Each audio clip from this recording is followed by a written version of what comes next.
एक गांव में 4 मित्र रहते थे।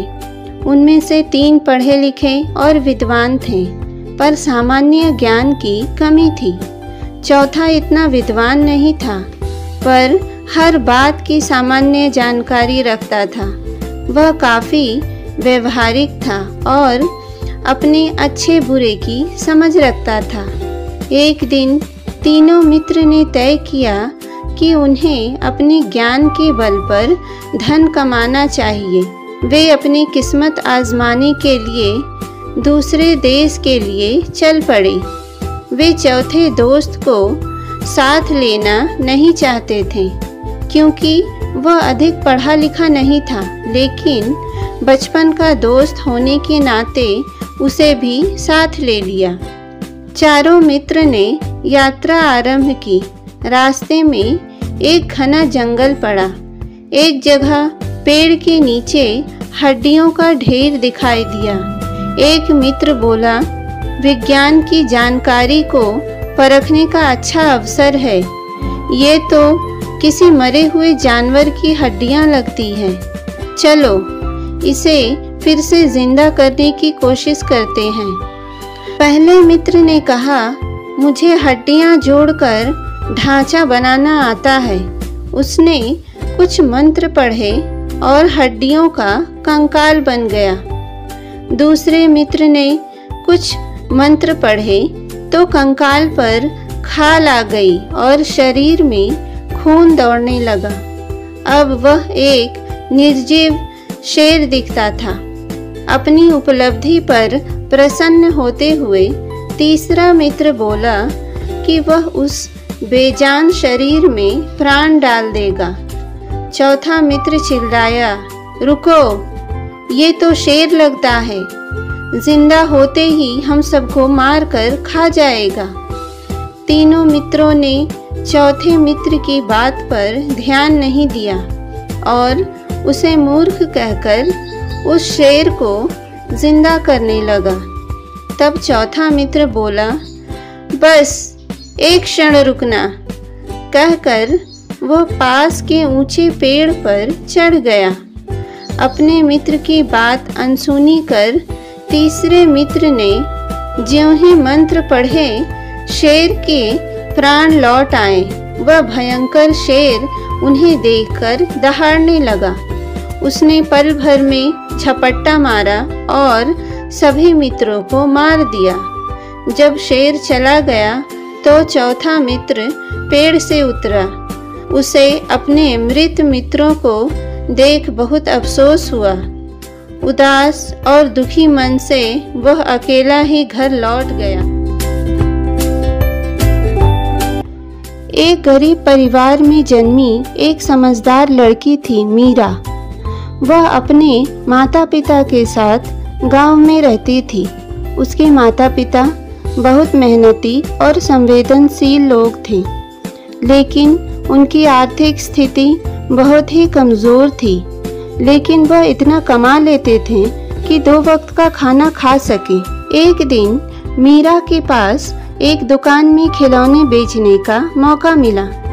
क्योंकि उसे पार्ट टाइम काम की तलाश थी और ये बहुत अच्छा मौका मिला था, वह अपने बुलंद हौसलों के साथ खिलौनों की दुकान पर जाकर बैठ गई। उनके पापा की सेहत ज़्यादा अच्छी नहीं थी। वे ज़्यादातर बीमार रहते थे।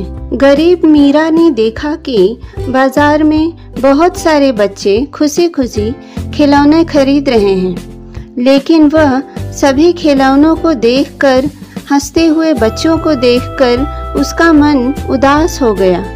क्योंकि उनमें कुछ बच्चे ऐसे भी थे जो खिलौने नहीं खरीद सकते थे। वो बच्चे बस दूर से खड़े हुए उन सुंदर खिलौनों को देख रहे थे, लेकिन फिर भी उन गरीब बच्चों के मुंह पर एक अलग सी चमक और खुशी थी। बच्चों के हंसते चेहरे ने मीरा को खुशी देने का एक अद्भुत तरीका सिखाया। मीरा ने तय किया कि वह भी अपने पिता की मदद करके किसी अन्य बच्चे को खुशी देने का प्रयास करेगी। मीरा ने अपने पापा से कहा, पापा, क्या हम इस गरीब बच्चे को खिलौने खरीद कर दे सकते हैं? उसके पापा ने मुस्कुराते हुए कहा, हाँ बेटा, हम कुछ कर सकते हैं। मीरा के पापा को आज बहुत खुशी हो रही थी अपनी बेटी की अच्छी सोच पे, क्योंकि खुद मीरा के पास भी कोई खिलौना नहीं था, लेकिन फिर भी वह दूसरों की खुशी के बारे में सोच रही थी। वे वहाँ से चले गए और एक छोटे से खिलौने के दुकान में पहुँचे। वहाँ मीरा ने एक प्यारा सा खिलौना देखा और उसे खरीद लिया।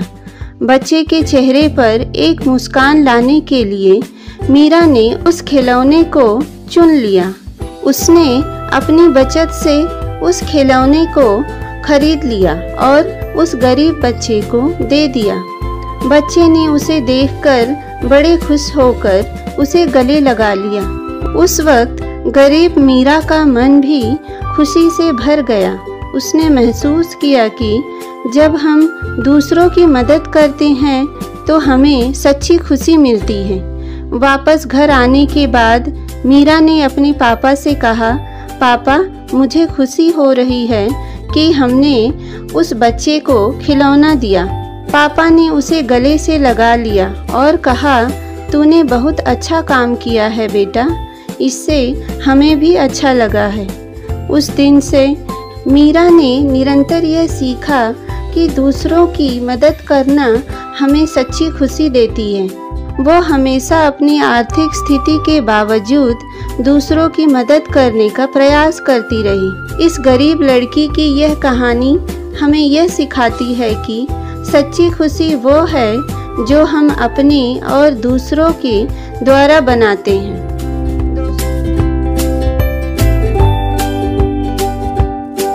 दोस्तों, यह कहानी एक प्यारी सी बच्ची रिया और जादुई चिड़िया की है। रिया एक बहुत सुंदर सी बच्ची थी। वह अपने माता पिता के साथ पहाड़ों में रहती थी। रिया के पिता भेड़ बकरियों को चराने के लिए ले जाते थे। शाम तक वे उन्हें वापस ले आते थे। इसके बदले में गांव वाले उन्हें कुछ पैसे देते थे, जिससे उनकी गुजर बसर हो जाती थी। एक दिन रिया ने अपने पिता से जिद की कि वह भी पहाड़ पर चलेगी। उसके पिता ने रिया की बात मान ली, लेकिन उससे कहा, बेटी, तुझे ले तो जाऊंगा, लेकिन तुझे मुझसे वादा करना होगा कि तू अकेली इधर उधर नहीं जाएगी। रिया मान जाती है। रिया के पिता उसे गोद में उठाकर दूसरे हाथ में लाठी लेकर भेड़ों के साथ पहाड़ों पर चढ़ने लगते हैं। पहाड़ पर पहुंचकर वे थक जाते हैं।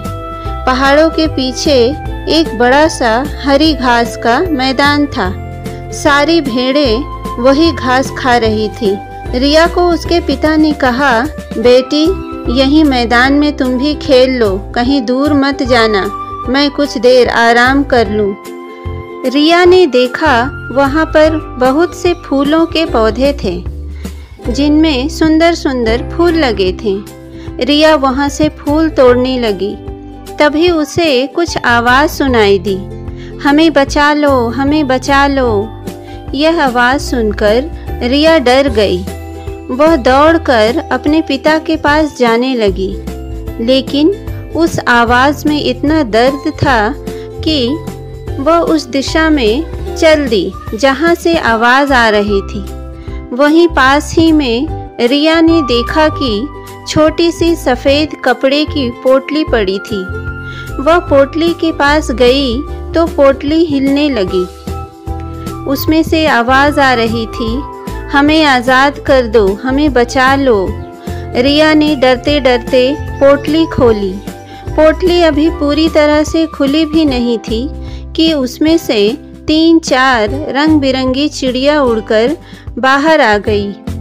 रिया डर गई, लेकिन उनमें से एक चिड़िया ने रिया के सामने आकर कहा, डरो नहीं, हम तुम्हें नुकसान नहीं पहुंचाएंगे।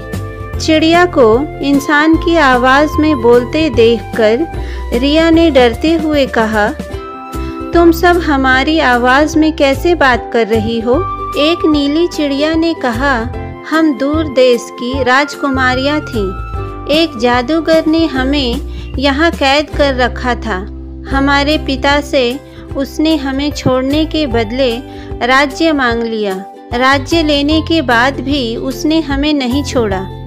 रिया ने पूछा, लेकिन अब क्या होगा? तुम वापस अपने असली रूप में कैसे आओगी? यह सुनकर एक चिड़िया ने बताया, इस पोटली को अगर तुम तोड़ दो तो जादूगर की जादू खत्म हो जाएगी और हम असली रूप में आ जाएंगे। जादूगर की जादू खत्म होते ही हमारे पिता भी आज़ाद हो जाएंगे। फिर वो जादूगर को कैद कर लेंगे। रिया बोली, बस इतनी सी बात। यह कहकर रिया उस पोटली को उठाकर जोर से जमीन में मारती है। पोटली मिट्टी की थी, वह टूट जाती है। पोटली के टूटते ही चारों राजकुमारियां अपनी असली रूप में आ जाती हैं। एक राजकुमारी अपना सुंदर सा मुकुट रिया को दे देती है। एक राजकुमारी रिया को अपने कपड़े देती है और उसके कपड़े खुद पहन लेती हैं। उसके बाद वे चारों राजकुमारियां वहां से चली जाती हैं। रिया अपनी सुध बुध खोकर सब देखती रहती है। कुछ देर में उसके पिता रिया के पास आते हैं। वे देखते हैं कि रिया बहुत सुंदर कपड़े पहने और सोने की मुकुट लगाए बैठी है। तो वो उससे पूछते हैं कि ये सब कहाँ से आया? तब रिया उनसे सारी बात बता देती है।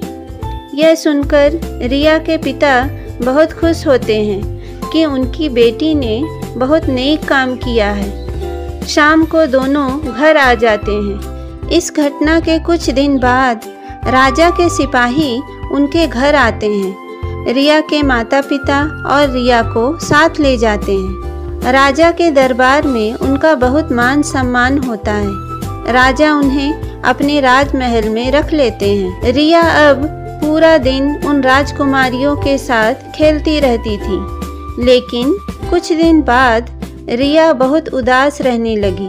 उसका कहीं भी मन नहीं लगता था। एक दिन राजा ने रिया के पिता को बुलाकर इसका राज पूछा तो उन्होंने कहा, राजा जी, आपका महल बहुत सुंदर है, लेकिन हम लोग पहाड़ पर रहने वाले हैं। हमें यहाँ घुटन महसूस हो रही है। वहाँ टूटे घर में भी बहुत शांति थी। रिया भी पहाड़ों को याद करके उदास हो गई है। राजा उनकी बात समझ जाता है। वह अपने आदमियों को भेजकर रिया के मकान की जगह सुंदर सा मकान बनवा देता है।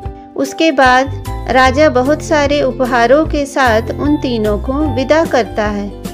रिया अपने घर पहुंचकर बहुत खुश हो जाती है। दोस्तों, इस कहानी से हमें यह सीख मिलती है कि सहायता और नेकी कभी बेकार नहीं जाती है।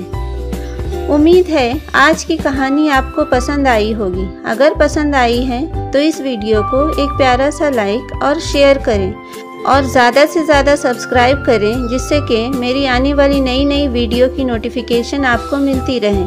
तब तक के लिए मेरे इस चैनल पर बने रहें। धन्यवाद।